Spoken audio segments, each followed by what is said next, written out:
You know, I once learned the hard way that not being able to see clearly is hazardous for your health. I was about 10 years old, and a lot of buddies of mine came over to our house, and we decided to play tag. The only thing is that it was dark outside, and so we decided to, I guess, transform the way we were playing it. Not that, it was so dark you couldn't see, but it was almost so dark that we could see. So we decided to get flashlights. And we decided to make up this game called flashlight tag. Oh, we had a great idea. We were going to turn the lights on and off. Because, if they're on, then everybody can see where you're at. But if they're off, hey, you can hide a little bit more, and you might be able to last a little longer in the game. So here I am. I'm going. We're in the front yard there at Rogers. I'm running. I turn the light on. Okay, I see where everything's at. I turn it off, and I take a step to run. And it's dark. And I probably had one of my most, let's just say one of the stupidest things I've ever done happen in my life. I turned to run, and I ran right smack dab into our tree. Yeah, it was great. And what's bad, I didn't just barely run into the tree. I hit the thing hard. So much it knocked me backwards. I started having blood gushing out of the side of my head, right up here, and I still have a scar right here above my right eye. Yeah, not my finest moment. But did you know it was at that moment that I learned that a momentary lapse of vision can lead to a lifetime scar. A momentary lapse of vision can lead you to have a scar on you for the rest of your life. Our vision is important, isn't it? Yes. Eyesight is an amazing, amazing thing that God's created. When we can see well, a whole new world is made open to us. In fact, an interesting note is this guy, Mark Fairchild, with all the little names. He has a PhD there, but if you could see his title, the dude likes acronyms and things like that after his name. He writes, researchers have shown that we see about 1,000 levels of light-dark, 100 levels of red-green, and 100 levels of yellow-blue for a single viewing condition in the laboratory. That means that the total number of colors we can see is 1,000 times 100 times 100, or 10 million. Wow. Humans can see approximately 10 million colors. You can't tell me God's not creative. Especially when you consider us to be animals. Animals see black and white, but God was like, hey, I want my kids to be able to see things that these animals can't see, so I'm going to let them see 10 million colors. That's amazing. Our eyesight is amazing. As I was studying vision, I came across a very, very interesting study. It was put out by the University of California, Davis. And it's shown that as a person's eyesight is diminished, their balance is diminished. In fact, their exact quote was, poor vision can lead to poor balance. Yes. Poor vision can lead to poor balance. They said in this study that even if the person's vision is bad, and both of the guy with the good vision and the guy with the bad vision, closed their eyes, even the one that had bad vision still struggled worse if they both couldn't see at all. Poor vision can lead to poor balance. Let that sink in for a second. Poor vision can lead to poor balance. In other words, poor vision can make your life shaky ground. Your life becomes unstable as your vision becomes fuzzy. And that's not even just talking about natural. Have any of you ever made stupid decisions? I heard something. Yeah. I'm not telling you them because then you might look back. We all have, right? We have made some stupid decisions. How many of you ever racked up a lot of debt just because you wanted that new thing? I'm honest. Especially the new technology. It's obsolete within a year. Right? I paid $3,000 on this new computer. Next year, I need to pay $5,000 for the next new computer. Right? Well, actually, my any computer is more than this hologram. Yeah. Or, how about this? I don't care what anybody thinks. I am going to give that person a piece of my mind. I am going to lay into them. Or I'm going to do whatever I can to get this person's attention. Or for some of you online, I'm going to do whatever I can to get more likes or follows on Instagram. Then you look back and you think, what was I thinking? I wish I could have seen that result coming. You ever been there? Oh, I wish I wouldn't have done that. If I'd have just known that this was going to happen, I would have never made that stupid decision. Yeah. Poor vision leads to poor balance. Fuzzy vision leads to a shaky life.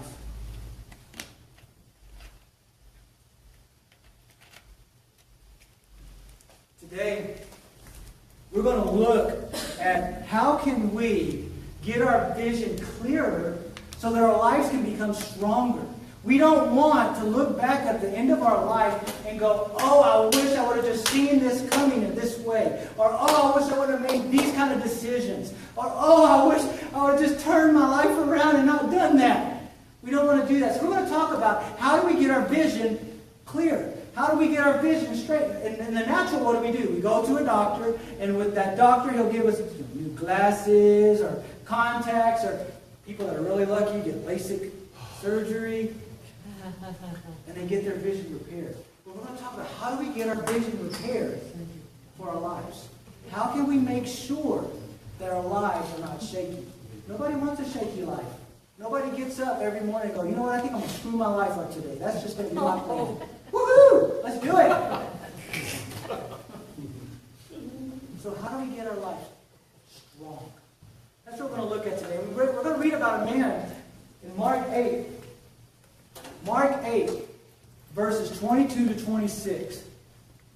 We're going to read about where God comes in. Jesus comes to this town and heals a blind man. So let's go ahead and read that. I'm going to have to make sure I blow that up a little bit next time. I'm sorry. On my computer, it's a little bit better. Hopefully, if you have your Bible, you can turn there.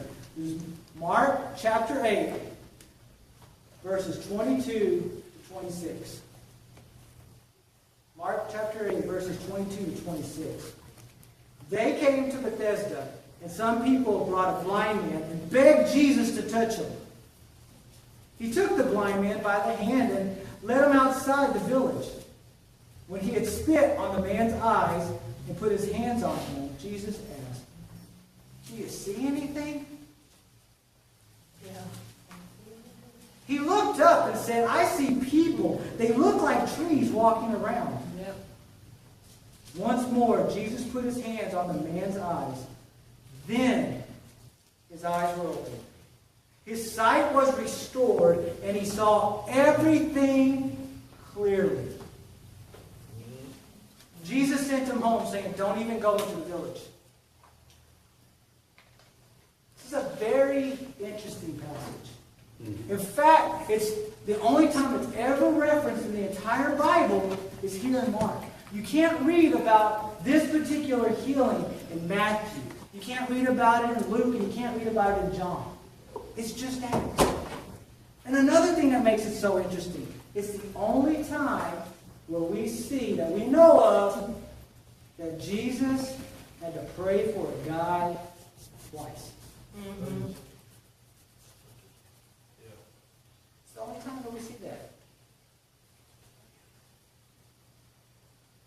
And what's so amazing is this little passage is going to help us be able to see life clearly. Bethesda. Bethesda. It was the hometown of Peter and Andrew and Philip. In fact, some commentators said that it might even have been the hometown of James and John. So you would think that this place would be the perfect place for a miracle to happen.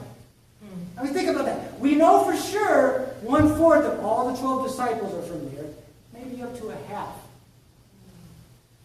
But it's not a great place of faith. It's not a city that was known for having belief in Jesus. In fact, it was such a place of unbelief, Jesus curses it. Yeah.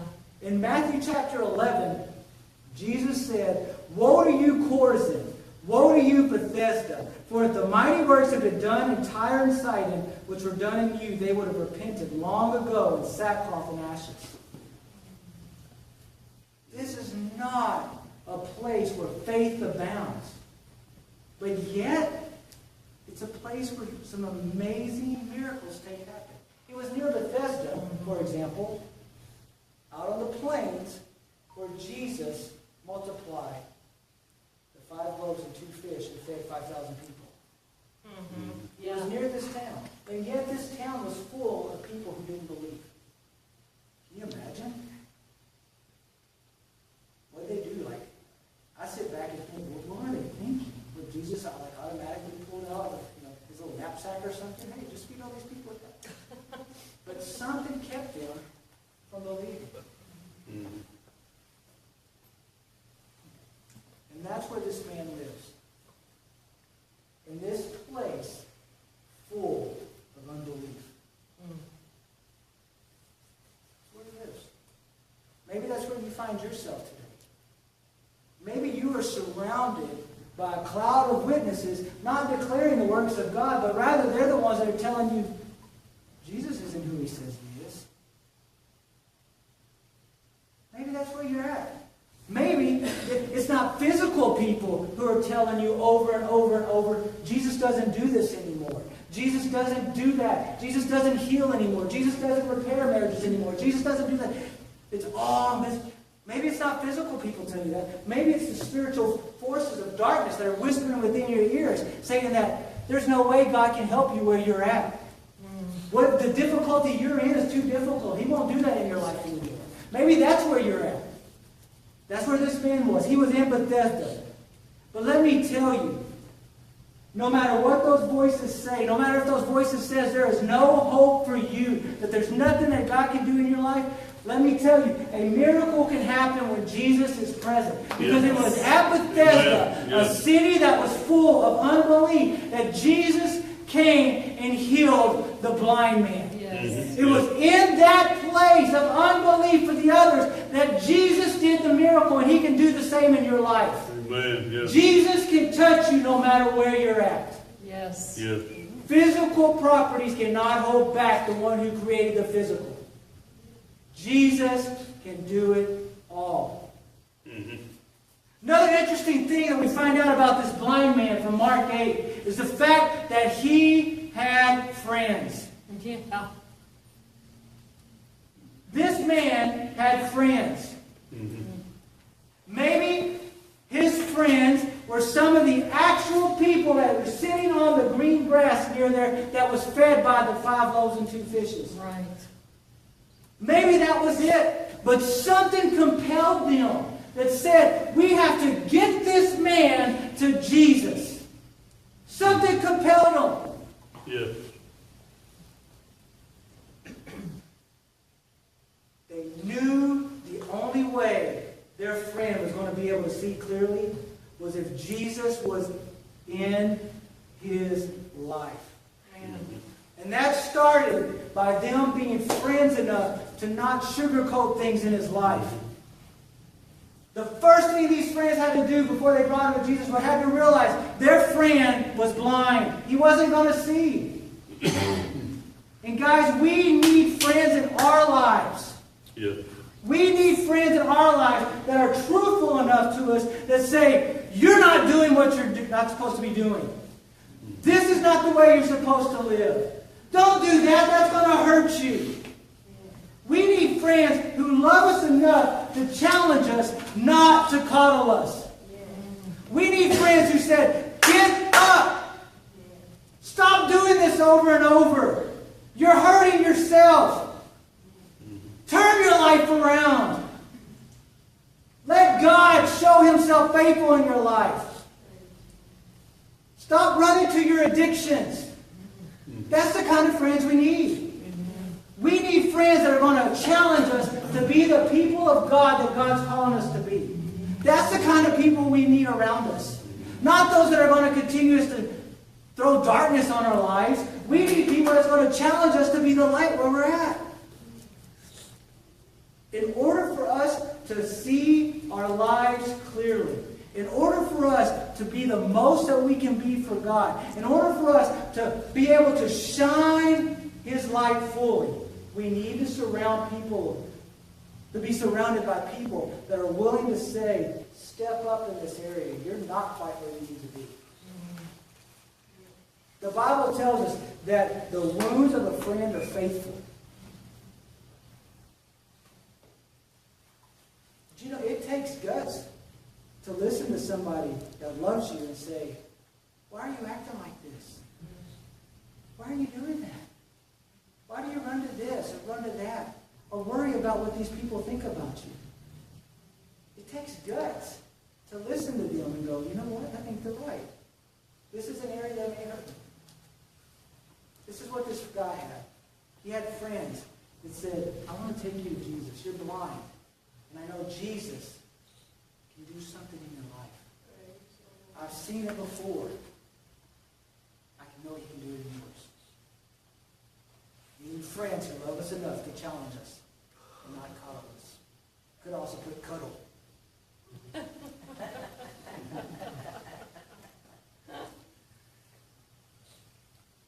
So we go back to the passage. What happens?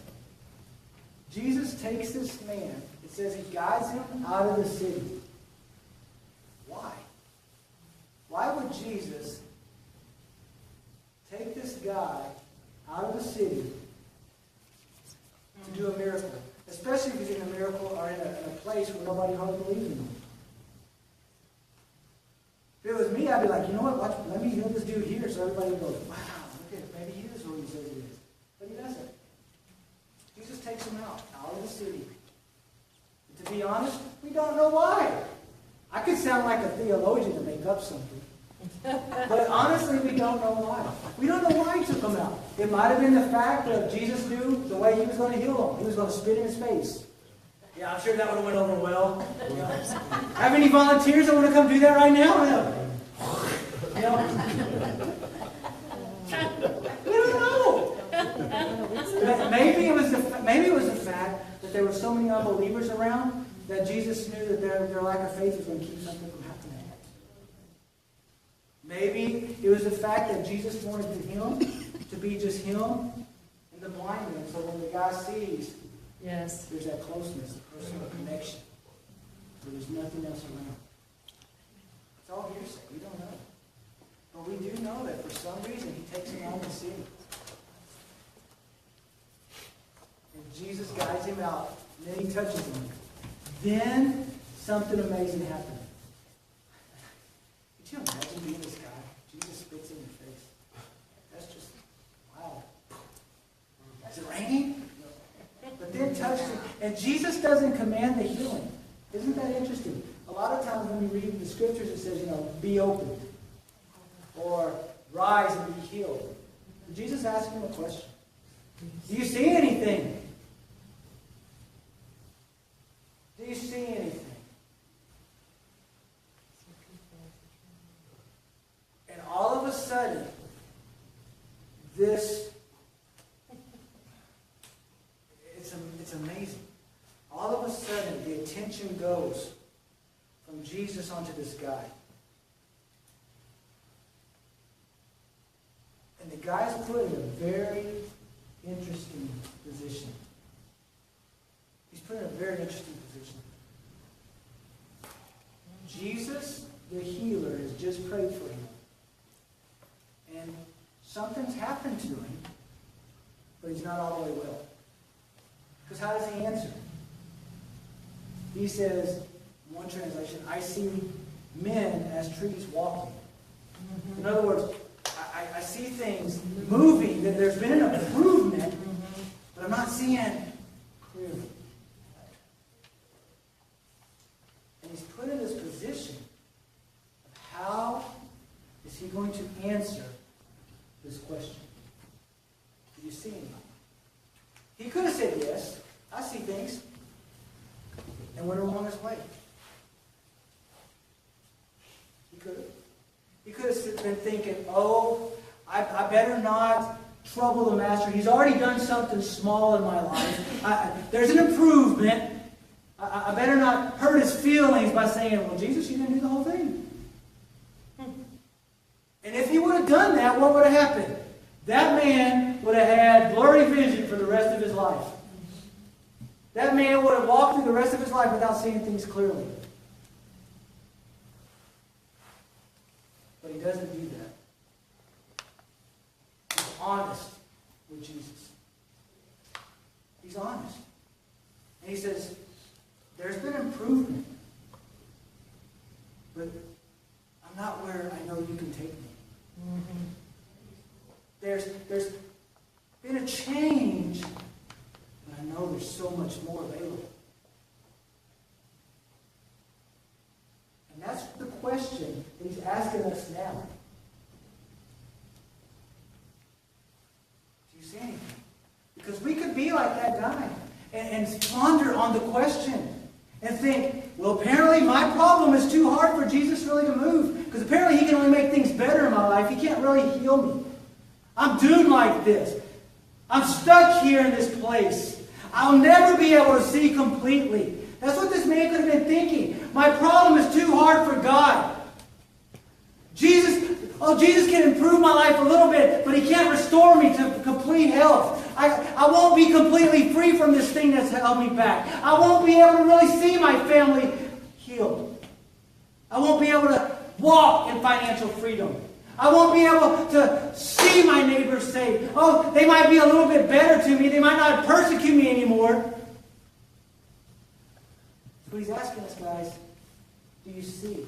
And we need to get to the place where we can trust the Lord so much that we can tell him, Jesus, I know you've touched me where I'm at, and I know things are getting better in my life. But God, I also know that you can do all things. Touch me again. I need to see clearly. I want to walk in your favor. I want to overcome this. I want to be whole. Fill in the blank. Jesus has all power and authority. He can touch you where you are, but we cannot hide back a religious facade or hide from the truth and say, well, he's already touched me once. If I let him know that I'm not where he wants me to be, he'll be mad at me. He's not going to be mad at you. He wants to touch you again. Mm-hmm. He wants to touch you again. He wants to say, be whole, be healed.